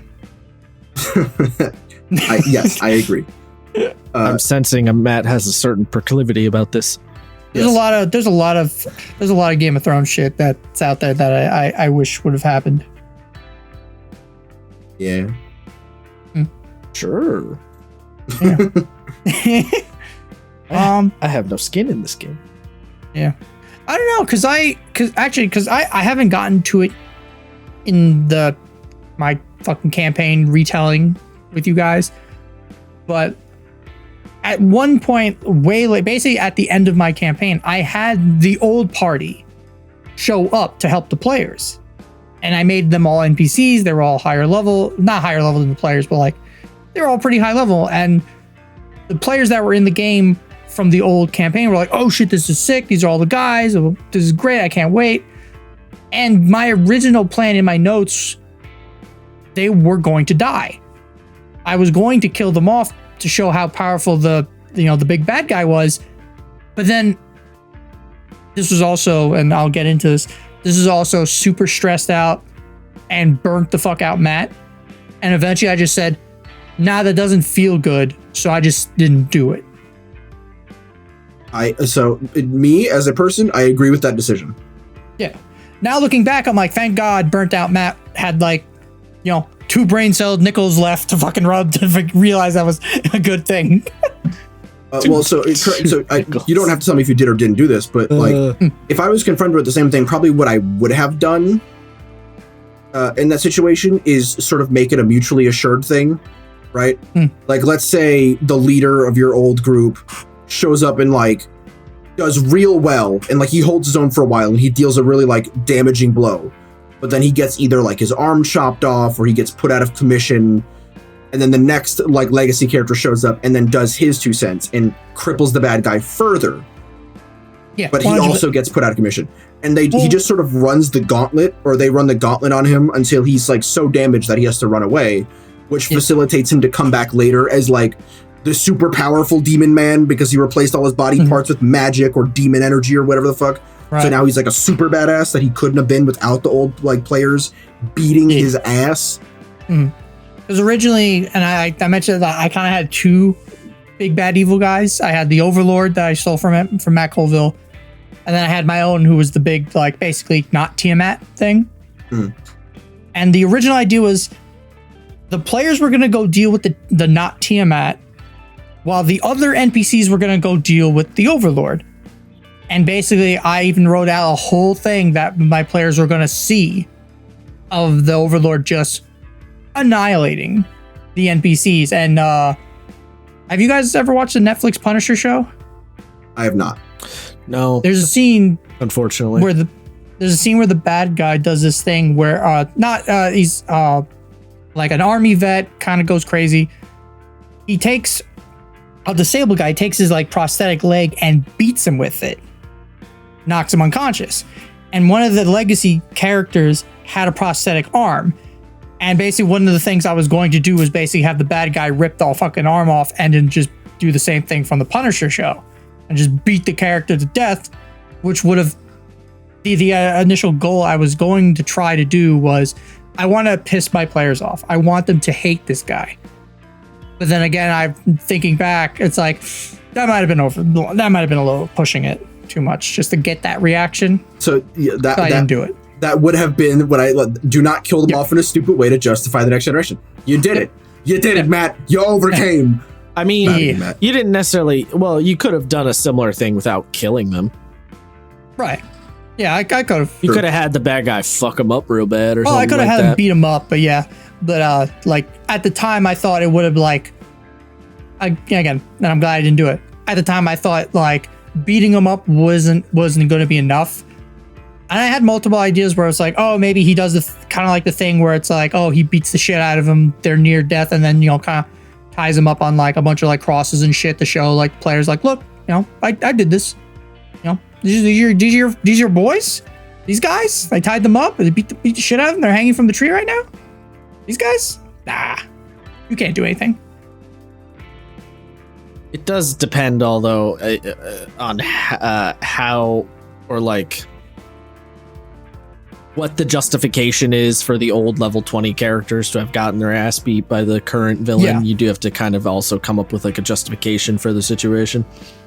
Yeah. So like, because you don't want it to necessarily be that like, well, the bad guy is just so biggest brainous that he could just dunk on those old characters. Because then you get two questions. One, damn, how he dunk on them so hard, and two, and how are the new characters supposed to have any chance at all? Yeah, exactly. Right? So you have to come up with some kind of, and the justification could be pretty simple, right? You could easily say like, oh, your previous level 20 characters, they got a little arrogant, got a little too much hubris, and underestimated the bad guy, and then he just exploited that and slapped him a little silly. And then when the new characters rock up to save them, they're like, we kind of fucked up. We got a little too much hubris going down. Or it could be the thing that they aged out, kind of like what happened with Joseph. Like got they got older, they're not as powerful as they used to be in their heyday, and then because actually, this never happened to us in Curse of Strahd, but I've read this so many times where, and this is going to be sites. Fuck, I'm tired of saying spoilers, but spoilers for Curse of Strahd. In Curse of Strahd, Mordenkainen is in there. He's in the adventure. Yeah. Mordenkainen is in the adventure. He's written in there as, I think it's the Mad Wizard. There's a Mad Wizard somewhere, and your party can stumble upon him fun traveling through Barovia. And he can help them out and be a helpful NPC. The problem is he's looking for his, Staff of the Magi or Staff of the Archmage? Mm-hmm. So they had him, you have this all-powerful, multi-dimensional, traveling wizard in your campaign. But they depowered him because he doesn't have his magic staff. So he's like, I came here because I heard about this Strahd guy and I wanted to do something about it. But as soon as I got here, he beat down me and then took my staff and yeeted it, and I have no idea where the fuck it is. And so your party is supposed to help him find his staff, which apparently Baba Yaga had, or whatever her name was, Baba Yaga? Yeah. Yeah. And that was something that was supposed to happen, or that could happen in the adventure. It's like one of those, it's a random encounter. You just find him, and you're like, Mordenkainen, the fuck? That's, why are you here? To do that one. That's a little weird. Yeah. But that could be another, thing where it's like, you have an old NPC, and they're like, listen, I'm not as powerful as I used to. I lost my specialty item that made me powerful, My Staff of the Magi, my Vorpal Sword, my, my whatever. Yeah, and I should have brought this up. Aging out is one of the few pretty much universal exceptions to this, right? Because what you're doing by, let's say, I was just saying one thing before that. The only character where like the whole age out thing doesn't really apply to as they get older is Vegeta. If you think about it, because Vegeta, everybody else stopped, and Goku. Well, yeah, and Goku, because like, while everyone else stopped training and basically were like, all right, we saved the Earth, Cell is dead, we're gonna retire now. Vegeta was like, nah, there's someone else. There's gotta be somebody else. And then Goku was off having fun, fucking heaven tournaments and shit, training constantly, going Super Saiyan 3. But like, if you think about it, Vegeta throughout the rest of Z, I mean, unfortunately, like GT isn't canon anymore, but they showed it in there. And then they also showed it in Super, where he still was fucking training and was like, nah. He's like, no, he's like, I'm not aging out. I'm not going to be that fucking guy. He's like, the Earth needs me. Like, his fucking ego is so massive. Yes, that's fair. That's very fair. I think, God, you know what's funny? Like, you know what a really good example of aging out is? It's in fucking Naruto. Goddamn. Naruto? What? So the third Hokage in Naruto, Hiruzen Sarutobi, the old man from the beginning of the series who turned out to be weird Son Goku bow staff man when he fought Orochimaru. Yeah. They made that very, very clear. They say it. If he was 10 years younger, he would have beat Orochimaru's ass up, down, and sideways. I mean, he almost did beat Orochimaru. That's the thing. Yes, like, Orochimaru got out. Orochimaru. He's lucky that he only lost his arms. Yes, correct. And that way, right? The old man doing the cool thing shows off, oh, he's still got it. And when he eventually fails, the viewer doesn't feel robbed of their old character because it's very clear, like, oh, no, he is still a badass, but you don't beat age unless you're a Dragon Ball character, you know? Like, you just can't on some level. And that makes them feel grounded, because when the character ultimately loses because they're 30 years out of date, and they have that moment of, I could have done this when I was younger, your characters kind of sympathize with them on some level. Because especially if they were playing those characters, because they're like, yeah, you could have done that when you were younger, couldn't you? Damn, I'm good. You know? You guys ever watched Hunter x Hunter? Like the end? I have not, but I know quite a bit about it for similar reasons that I know a lot about. You know, Naruto. What's his name? Is it Nezuro, the old man? Netero, yeah. Isaac Netero. Yeah, thank you. Yeah. That was his shtick, where he's like the old man, he's retired, he's the leader of the Hunter organization. Everyone's like, this guy? And then when you get into his backstory, and it's like, oh, he's not just the most powerful hunter, he's the most powerful being on Earth. He's like, there's nothing, and then there's nothing that can beat him. And then when he meets the big bad guy who smacks him around, even he's like, damn, if only I was a couple years younger, I probably would have won. Yeah. He's like, fuck. Why couldn't I have been 50 years younger? Exactly. So that happens, and that I do love that realization when it comes to like the aging out guys, because I think even going back to Last Jedi, I think even Luke, you know, was like, man, if only I was a couple years younger, I wouldn't be this out of shape. It's true. Yeah. He also wouldn't have died from his force projection. That's a big one. Probably not. Yeah. No. Yeah, maybe I should have done more force push-ups.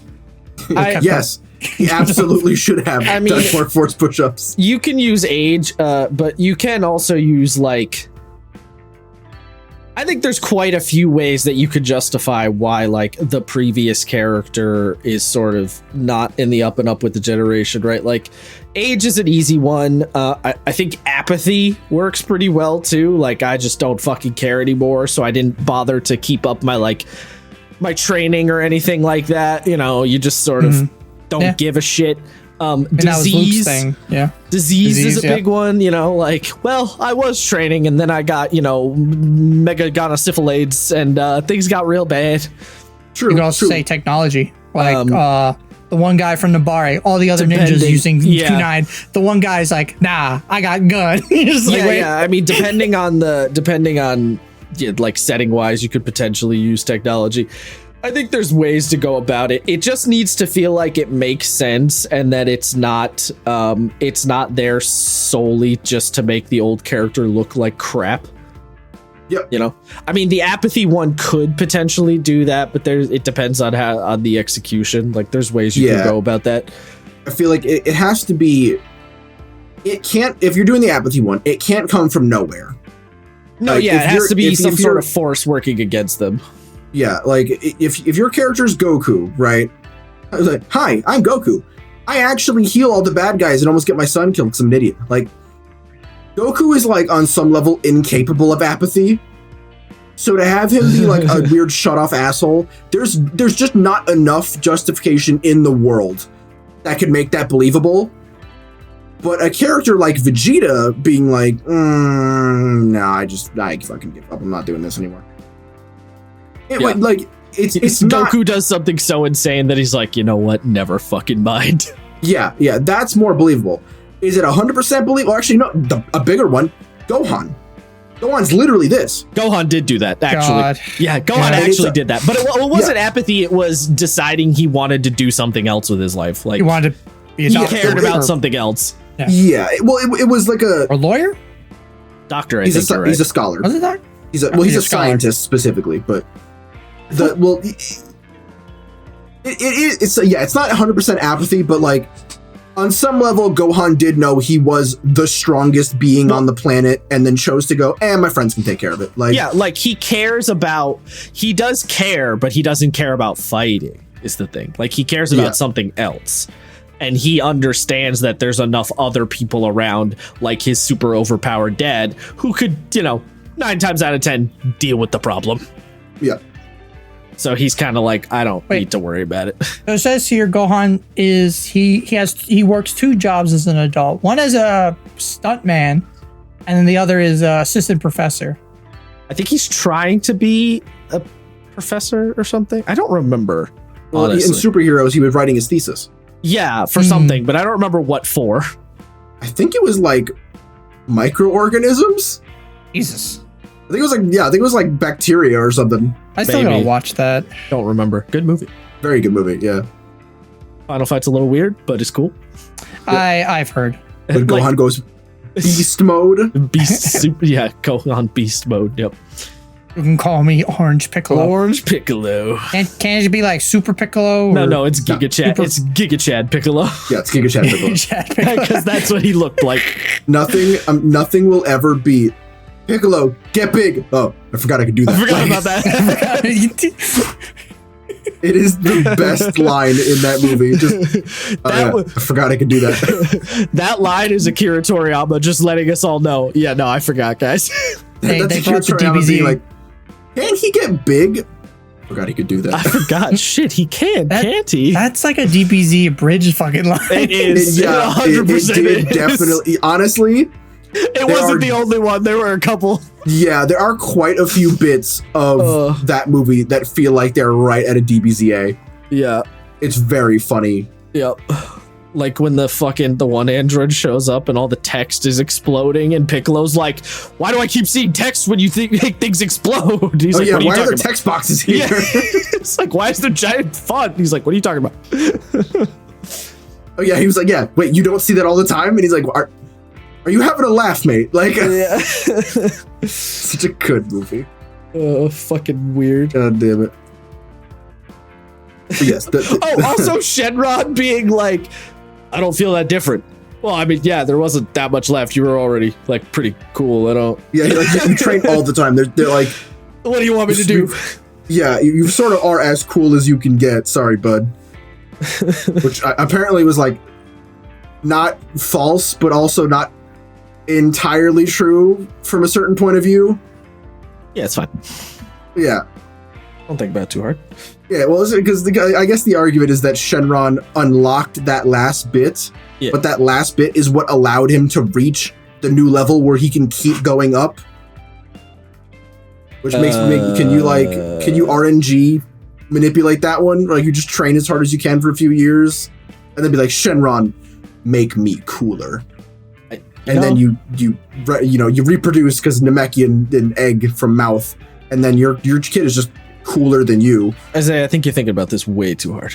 Look, I'm just saying, theoretically, we could get Piccolo the 19th, and he would be like The Lord new god Zeno of level. Destruction. Yeah, he'd be like Lord Zeno level of cool. Like it would become the Piccolo show, and I'm okay with that. Yeah. Look, Vegeta, our eunuch. What? That's a DPZA. Yep. Oh. Okay. No, We gotta sit down one now. We gotta watch a bunch of it with It's Josh. been a minute since I've watched a lot of Dragon Ball Bridge, but it's been a minute. We gotta do a drunk night. I guess. Another drink. We gotta find a game, and we'll. If we're doing another drunk night, Matt, we have to show you Jujutsu Kaisen Abridged, because now that you're watching it, you have to experience that. Another time, gentlemen. Stay on task. We're not making plans casually here. What are we doing? That's fine. Well, so that was most of my notes. It's just me screaming, "Don't fuck over the old generation" for an hour and a half. So, did you not have any specific notes about applying this to a campaign situation? Because I thought that's where you were going with this. I sort of talked about it, like the big ones. Yeah, don't poop on the old NPC guests. If you bring in like Morton Kane and Tasha to your fucking game as a cool NPC and then just like dick on them, like just to make your players like cool. You know. Well, I do think we touched on it a little bit, but just to bring it up a little bit more. I don't know. The other thing too is if your players' old characters are around, you do gotta have a reason why the new characters are doing what they're doing and why the old characters aren't just doing it, and sort of being conscious of that. You know, at lower levels it's less of an issue because presumably the newer characters are dealing with low level problems that the higher level characters wouldn't have to worry about. But once you get to higher levels, you have to start being like, okay, why are the old characters still not around? Why are they still somewhere else or whatever, you know? Yes. I did actually miss this part of my notes. I do literally have the last bullet point is do have the former characters continue to do their job and bring the new characters up to their level through similar tribulations they experienced when they were younger. Like, yes. Yeah, you could do that. There is still a potential issue of if the old characters are teaching the new characters, you could still run into the situation of why are they teaching the new characters and why are they not just handling it them damn selves? You know? Yes. I think an ounce of prevention is worth a pound of repair. Right? I think it's pretty logical for the old badasses to be like, look, we're not going to live forever, except, the druid. Yeah, except the druid. So we do need to train the next generation, and them doing that while doing their jobs, that seems like a pretty logical thing, Actually, there is something that I did want to sort of talk about as a direction to look at if you are looking to run a game and you do have, admittedly, a few hundred hours free time. Campaign 3 of Critical Role is doing this right now. I was gonna say, isn't Liam's character wasn't he trained by Keyleth and they set up all this shit? He was, yeah. That's that's one of the big things, right? Is that Orem, Liam O'Brien's character in Critical Role Campaign 3, knows Keyleth, Marisha Ray's character from Campaign 1, and works as her personal bodyguard, and then eventually gets tasked to do things. You are very intimately aware of Vox Machina in Campaign 3. They're talked about all the time, mainly, more so than they did in Campaign 2, because it takes place on the same continent at times. But it is that familiarity factor. And I think the thing that I really like is that they're doing what we're talking about, right? Keyleth is still being the voice of the Tempest. She's still taking on the big world level threats. And they do kind of do something I don't like, where they kryptonite Keyleth out of relevance for a little while. But they do make that clear that this was years of planning, right? To the point of it being literally generations of planning. And it was like we got to do it this one time, and we can pull it off this one time, and once we do it this way, it is not going to work the same way twice. So it is more forgivable than just Keyleth getting potentially clowned on, despite the fact that she can turn into a dragon. It's this cool thing, and I know why. I know why they did it in campaign 2. It's because it's right off the back of campaign 1. You didn't want to be like, remember those guys that you played that were super super cool that you're not playing anymore. They Matt very specifically did not want super heavy in the references, super heavy in the nostalgia, because you want the characters to sort of come into their own. And I think now that this seems to be the situation is that now that Exandria has been cemented in more than just Iman or Wildmount, and they've shown that they can tell a story with Vox Machina and pretty much without Vox Machina, they're more open to letting them back in, reintroducing them to the fans. Yeah. Makes sense. And it really does warm my heart to watch a lot of the bits of campaign 3. I am unfortunately not really into Critical Role as much as I used to be. I haven't watched it, so I have no 2 cents on this. Fair enough. I'm mainly just a joyless hipster, and I don't like things when they become super popular. It's not actually the reason. It's a little bit of it, but not actually. I was waiting. I'm like, No, I think my only complaint about Critical Role is that I do like the more friends at a table vibe that campaign 1 and early campaigns you had. That's really the most of it. It just feels a little too professional now. Yeah. You know what's funny? Because I tried getting one of my players into the show, and he's like, the show looks too produced now. And I'm like, well, yeah, all right, we'll go back and watch the old episodes. And then he's like, I can't watch the first episode. The technicals and the audio, everything sucks. I'm like, you complain when it's too professional, and you complain when it's not professional. What the fuck? I will say the first couple of episodes, they have some really bad audio problems. They do. Yeah. Yeah, I mean, to be fair, when you think back, you really could just start at episode of 12 or whatever. No, right after they get out of Craghammer. I kind of like the Craghammer stuff, though. You could. No, I do too. Don't get me wrong. I like a lot of the stuff they set up there. I like the introduction of Kima. They had some stuff that I really liked. But the other thing, just give yourself the heartache. Just skip the heartache and start at 27. Yeah. Well, the other thing, just start at 27. But the other thing I'll say is, look up a synopsis before that. Episode 1 though, you instantly get all the characters' personalities, what they're about. That's not true. And not from what? Fuck you, Josh. It's not from the No. It's not. Let me finish. It's not from the character background thing they did, the story. Here's my backstory. No, it's because that tavern bit, that whole tavern bit, you get every single one of Vox Machina's personalities in that one tavern bit. Percy doesn't Grog say likes a word. to fight. He likes ale. Scanlan wants to sleep with everything that moves. He's trying to pine after Pike. Pike's a cleric. It's oh, look at these drunk people. I gotta I gotta make sure my party's not, doing shit. Also, I just want to wreck face. Vex is super charming and sly and is trying to broker a deal with the guy for the cask of ale. Vax is he's a rogue. You get all the personalities in that scene. I'm gonna be honest, Matt. You don't. No. Yeah, I think you're wrong. I watched it more recently than you, sir. And Taliesin basically doesn't talk unless you rewatched it very recently. Did I say him? Huh? I didn't say him. I mean, you said every character. I said everybody. Yeah, true. You said everyone, man. This son of a bitch. Yo, Matt talking with his whole chest Josh. until he wasn't.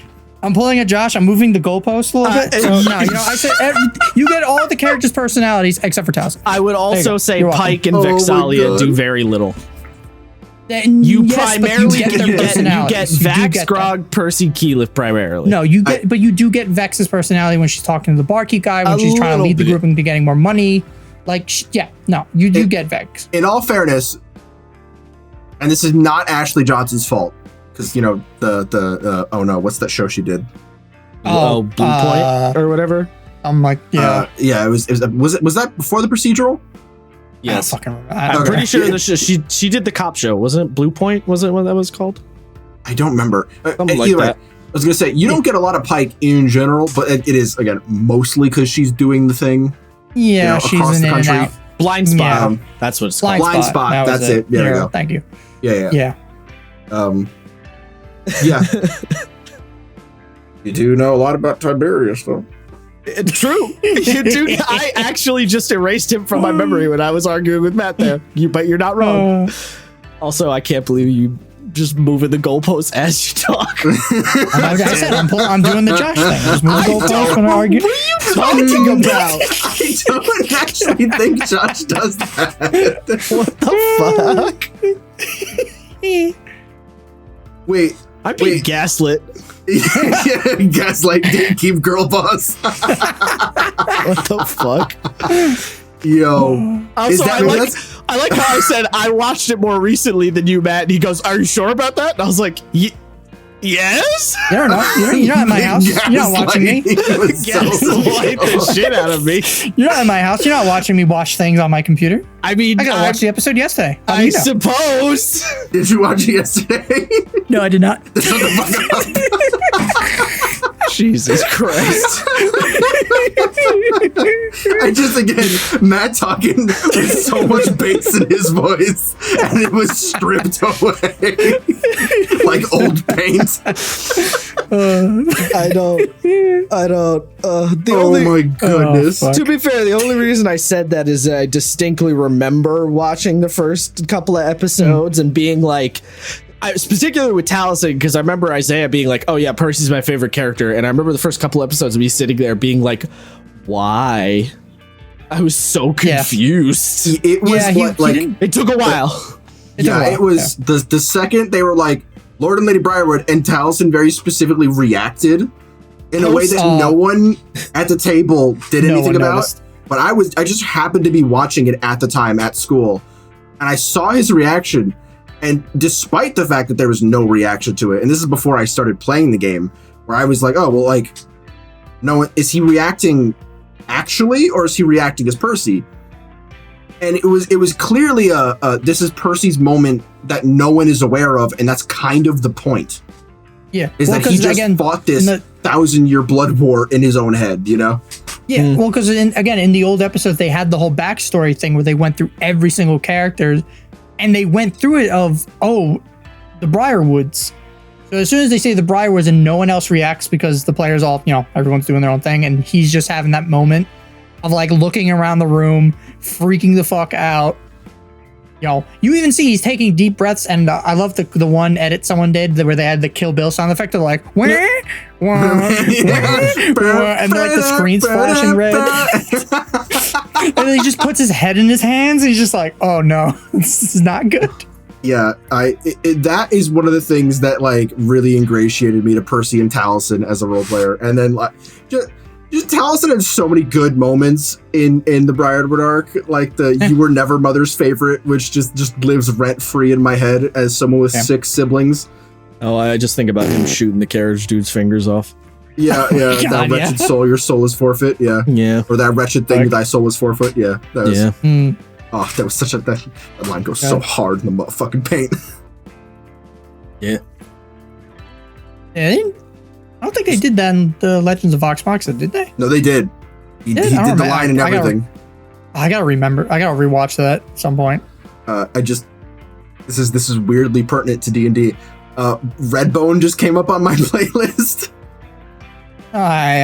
Oh, God damn it. Speaking, actually, that's also. Did I tell you guys I put Smiler in our game? Oh, actually, no. Fuck, we never met him. I was like, who's Smiler? No, there's an NPC we could have met, and he's from Avernus. His name's Smiler the Defiler. He's a crazy Eladrin that he's a crazy Eladrin that basically has some devil powers into him.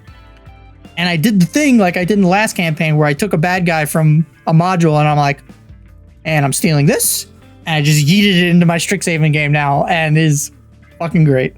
Nice. Okay. Yeah. Okay.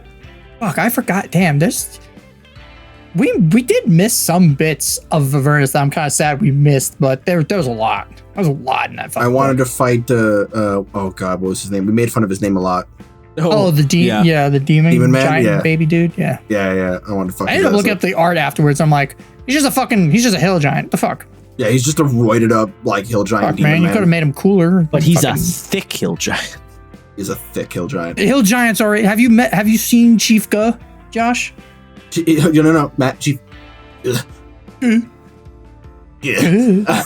I have no idea what either of you are talking about. Oh, Is the chieftain of the hill giants, who's a gigantic lady. Like, I think she's actually the only hill giant that's actually gargantuan size. I see. Yeah, hold on, I'll pull up a picture. Fucking thick. She looked roadie. Fair warning. Yeah. Big thick mommy. Oh baby. Not in the good way. Not in the good way, no. No, definitely not in the good way. That is a rampart on top of her head. Nice. You've got. It's a little wild. Yeah, the full cart that's like smaller than her foot. I think that's a black dragon leg that she's chewing on. Yeah. Delicious. Kind of insane when you think about it. Tasty. That dragon got in the most pathetic way possible. Munched on by a hill giant. Same. Who's thicker though? Her or Thembershot? Oh man, I don't even know. Fuck. That's a good one. I like the idea of both of them sitting there, big as hail, just being like, I can't eat move, the other. and I want to eat. Same. We're just gonna stare at each other instead. Yeah. And one of those, want some meat? Yeah. I mean, Thunderchod can still move. Chief Guh literally has to be pushed on by a wheeled barrel. Oh yeah, the wheelbarrow that's literally falling apart. Yep, under her. God, she's so gross. Yeah, hill giants are normally gross, anyways. Yeah, but like, they paid some extra special attention to her. Yeah.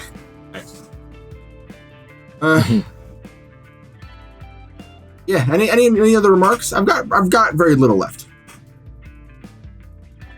No closing remarks. That's Yeah. I'm glad there is a not only, I guess, with tabletop, but like outside media of like, there is now a big pushback to the shitting on legacy characters that has been going on the last couple of years. I'm glad the pushback. I'm glad people are trying to heal the wounds and mend the legacy characters, like what's been going on with Luke now. Ever since he showed up in spoilers, showed up in Mandalorian.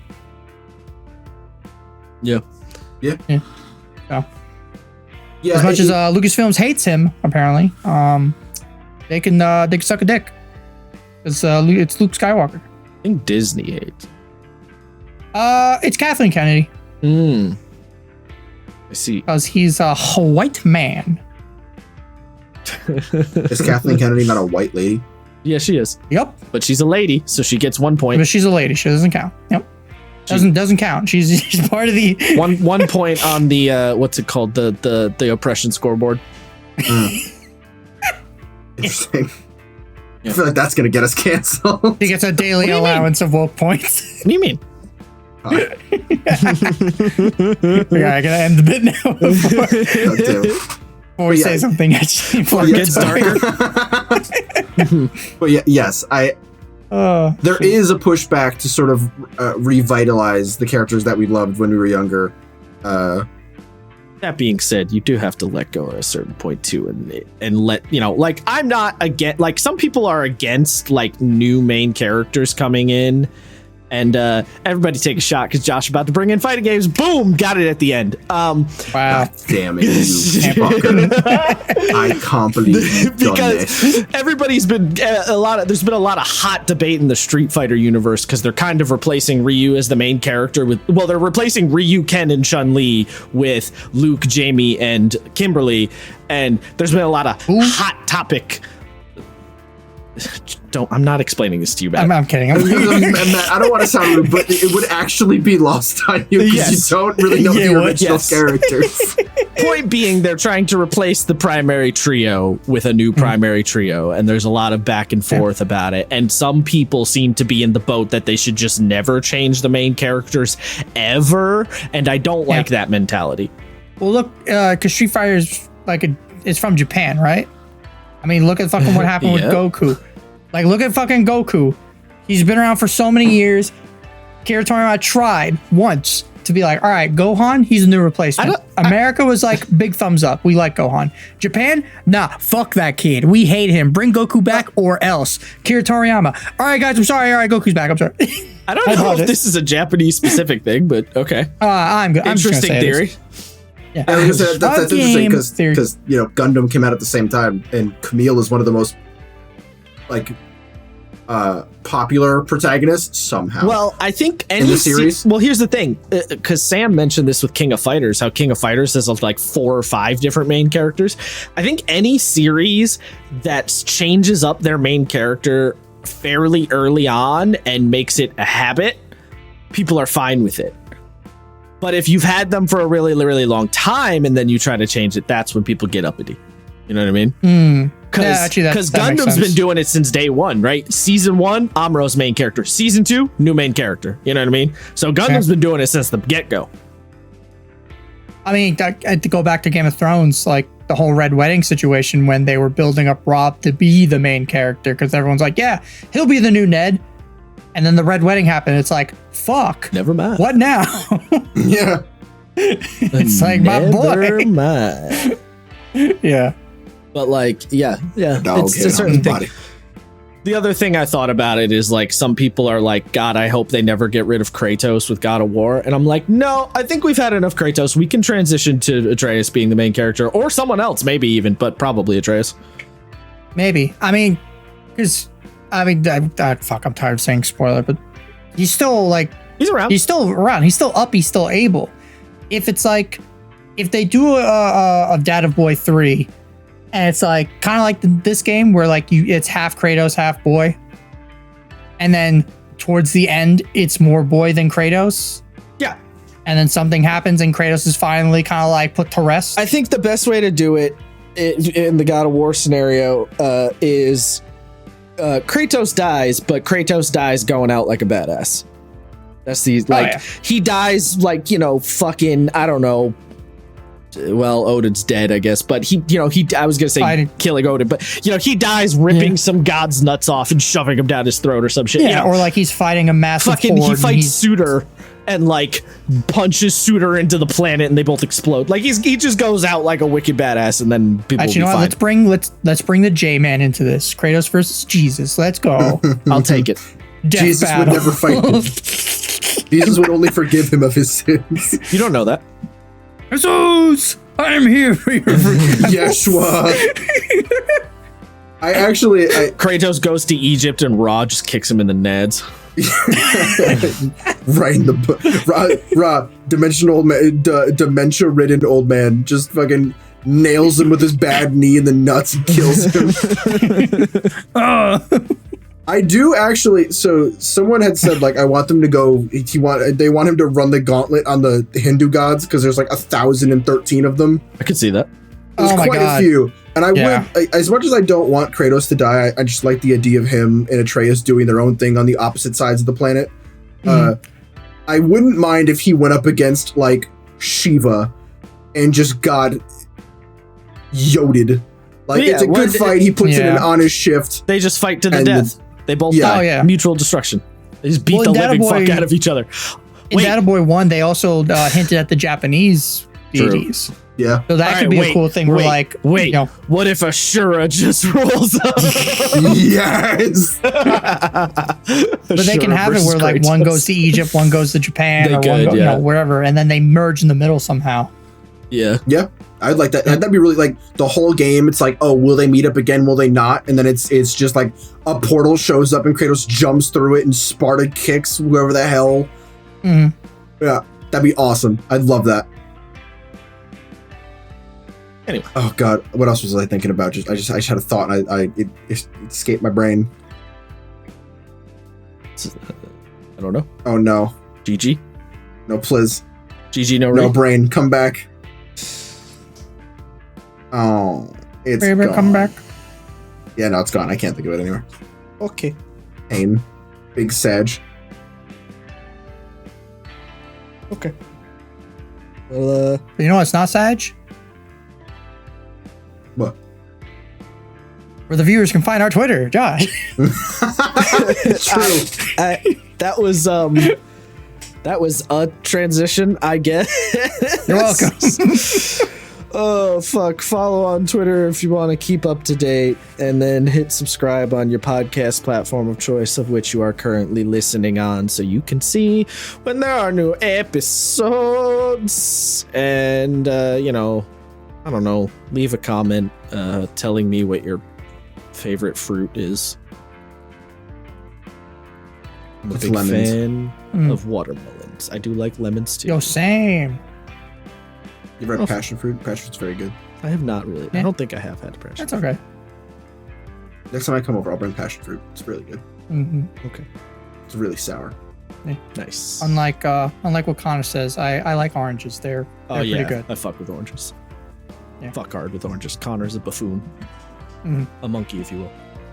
I like the way you said you fuck hard with oranges. I did.